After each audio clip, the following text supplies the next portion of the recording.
Okay. So next topic பாருங்கடா. இப்போ world லெவலில் இருக்கிற இம்பார்ட்டன்ட் ரிசர்வ் பேங்க்ஸ் பார்த்தோம். That means central bank. So இந்தியாவோட ஹிஸ்ட்ரி ஆஃப் இந்தியன் பேங்க்ஸ் பார்க்கலாம். சரியா? பாரு, the first bank of India was the bank of Hindustan. First இந்தியாவில் எந்த பேங்க் கூட ஸ்டார்ட் பண்ணாங்க? Bank of Hindustan under the British rule 1770. ஓகேவா? 1770 under the British rule they can start at the Bank of Hindustan. Okay, so those bank we described as the presidential bank. அது என்னன்னு சொல்லுவோம்? presidential bank. Three banks சொல்லுவோம். Bank of Bengal, Bank of Bombay, Bank of Madras. These three banks we described as the presidential bank. அது என்னன்னு சொல்லுவோம்? presidential bank. ஓகேவா?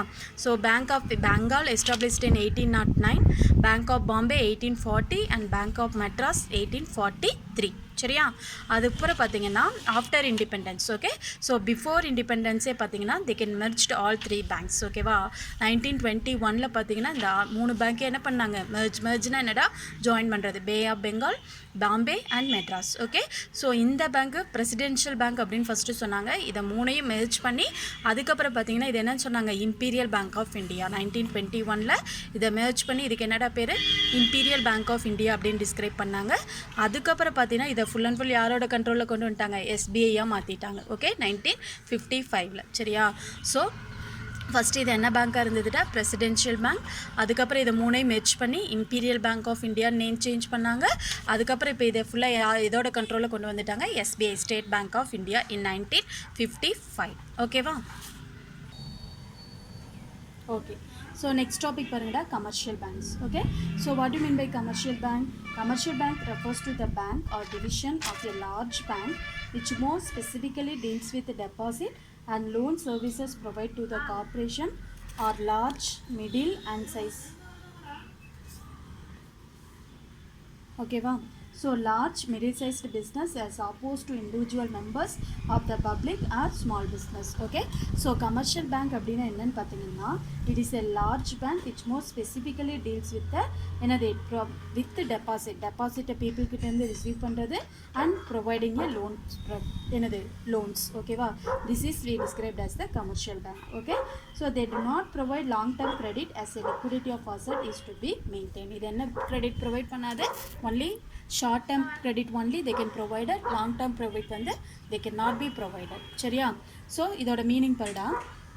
Commercial banks are institutions that conduct business with a profit motive by accepting public deposit and lending loans for various investment purposes. So very important definition. சரியா? So commercial banks அப்படிங்கிறது இதோட main motive பார்த்தீங்கன்னா to earn a profit. Okay, so இது profit மோட்டிவோடு தான் இதை start பண்ணாங்க. At the same time பீப்புள்கிட்டேருந்து கிடைக்கிற டெபாசிட்டை அக்செப்ட் பண்ணிக்கிறது. Okay, different types. அது டைம் டெபாசிட்டாக இருக்கலாம், டிமாண்டாக இருக்கலாம், சேவிங் டெபாசிட்டாக இருக்கலாம். ஸோ அந்த மாதிரி டிஃப்ரெண்ட் டைப்ஸ் ஆஃப் டெபாசிட்டை அக்செப்ட் பண்ணிக்கிட்டு and lending loans for various investment purposes. Okay, so ஒரு small scale industry, medium scale, cottage industry அந்த மாதிரி பீப்புளோட பிஸ்னஸை வந்து இம்ப்ரூவ் பண்ணுறதுக்காக தேவையான இன்வெஸ்ட்மெண்ட் ப்ரொவைட் பண்ணுறதுக்காக லெண்டிங் ஃபெசிலிட்டியும் என்ன பண்ணி கொடுக்குறாங்க? One of the main function of the commercial banks. Okay, so commercial பேங்க்கை பொறுத்த வரைக்கும் 2 ஃபங்க்ஷன்ஸ் ஞாபகம் வச்சுக்கோ. ஒன்று வந்து accepting public deposit. Okay, and then lending loans for the various investment purposes. Okay va? So this is we described as the commercial banks. Okay, so commercial banks oda main functions enna appdin paakalam. Okay va?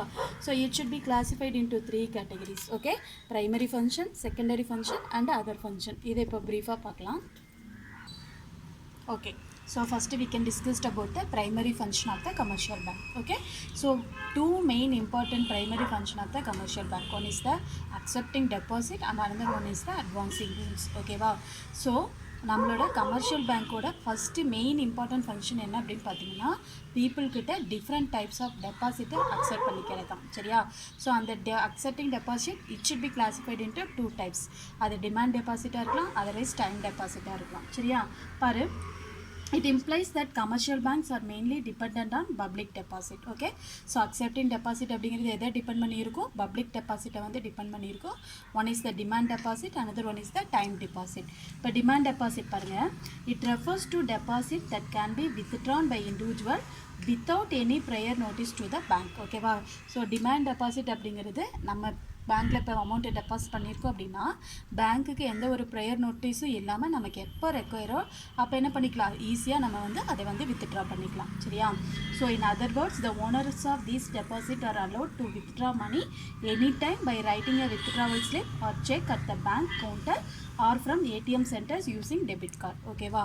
So நமக்கு எப்போ அந்த amount தேவைப்படுதோ, okay, எப்போ அந்த amount தேவைப்படுதோ அப்போ என்ன பண்ணிக்கலாம், வித்ட்ரா ஸ்லிப்போ இல்லை செக்கோ இல்லை ஏடிஎம்லையோ எந்த ஃபார்மேட்டில் வேணாலும் நம்ம இமீடியட்டாக இதை என்ன பண்ணிக்கலாம், வித்ட்ரா பண்ணி அந்த அமௌண்ட்டை வந்து யூஸ் பண்ணிக்கலாம். ஓகேவா? So it is called as the demand deposit. Okay, அடுத்தது இதுக்கு எக்ஸாம்பிள் மட்டும் எழுதிக்கோங்கடா. டிமாண்ட் டெபாசிட்க்கு சேவிங்ஸ் பேங்க் அக்கௌண்ட்டு, இன்னொன்று கரண்ட் அக்கௌண்ட்டு. ஓகேவா? இது அந்த எக்ஸாம்பிள் எழுதிக்கோ. இதோட டைப்ஸு சேவிங்ஸ் பேங்க் அக்கௌண்ட்டு, இன்னொன்று வந்து பார்த்திங்கன்னா கரண்ட் அக்கௌண்ட். ஓகேவா? அடுத்தது time deposit. Okay, it refers to the deposit that are made for certain committed period of time. Okay, for example ஒரு 1 இயர்க்கோ 2 இயர்க்கோ 5 இயர்ஸ்க்கோ 10 இயர்ஸ்க்கோ அந்த மாதிரி ஒரு ஃபிக்ஸ்டு டைமில் நம்ம டெபாசிட் பண்ணி வைக்கிறது. அப்போ இது என்ன எப்படின்னு பார்த்தீங்கன்னா, அந்த டைம் பீரியட் முடிஞ்சதுக்கு அப்புறம் தான் நம்ம என்ன பண்ண முடியும், இதை வந்து வித்ட்ரா பண்ண முடியும். புரியுதா? So banks have the higher interest rate pay on that time deposit. Okay, so இந்த டைப் ஆஃப் டெபாசிட்டுக்கு என்ன பண்ணுவாங்க, ரேட் ஆஃப் இன்ட்ரெஸ்ட் வந்து ஹையாக இருக்கும். Okay, so those deposit can be withdrawn only after the specific time period by providing a return notice to the bank. கண்டிப்பாக என்ன பண்ணணும், return notice கொடுத்து அவங்க அக்செப்ட் பண்ணதுக்கு அப்புறம் தான், அந்த மெச்சூரிட்டி பீரியட் முடிஞ்சதுக்கு அப்புறம் தான் இந்த டெபாசிட்டை வந்து நம்ம ரிசீவ் பண்ண முடியும். சரியா? ஸோ இதுக்கு எக்ஸாம்பிள் பார்த்தீங்கன்னா ஃபிக்ஸ்டு டெபாசிட், ரெக்கரிங் டெபாசிட், இதெல்லாம் இதுக்கு எக்ஸாம்பிள். இதையும் நோட் பண்ணி வச்சுக்கோங்க. ஓகே.